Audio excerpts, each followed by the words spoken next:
Bakasyon Serye Day 1, December 15, 2025. Marami pa nga kaming mga kulang-kulang na kailangan dalhin, kaya pupunta muna kami sa Winkler.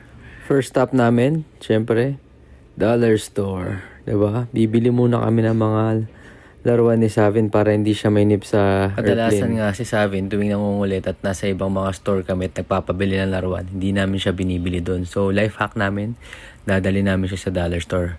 Kasi usually mga laruan dito, minsan tagpipiso lang, ganun. Lower than mga budget meal lang ba? Para kahit na kumuha siya ng kumuha, di ba? Hindi kami mag-aaway. Dumaan na nga rin pala kami saglit sa Shoppers para bumili ng mga gamot-gamot just in case sumama yung mga pakiramdam namin along the way sa flight. Dumaan na nga rin kami saglit sa MPI para ipastop panandalian yung insurance ng sasakyan habang nasa bakasyon kami kasi 6 weeks din kami mawawala dito sa Canada. Kaya after nun, dumiretso na ako dito kay mama kasi dito ko ipapapark yung sasakyan ko. Yan.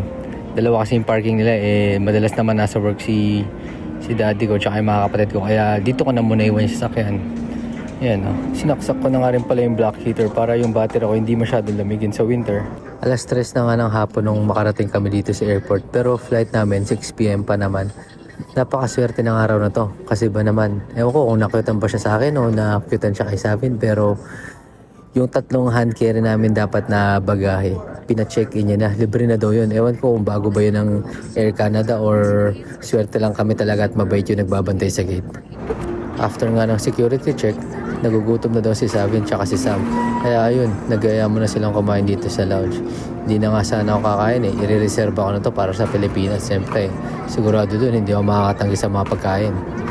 Pagpatak nga ng 6 PM ay lumipad na kami papuntang Vancouver. At dahil nga maaga pa dito at meron kaming 5 hours na layover, ayun, dumaan muna kami sa best friend ni Sam na si Cheng. Ayan nga pala si paring Sherwin.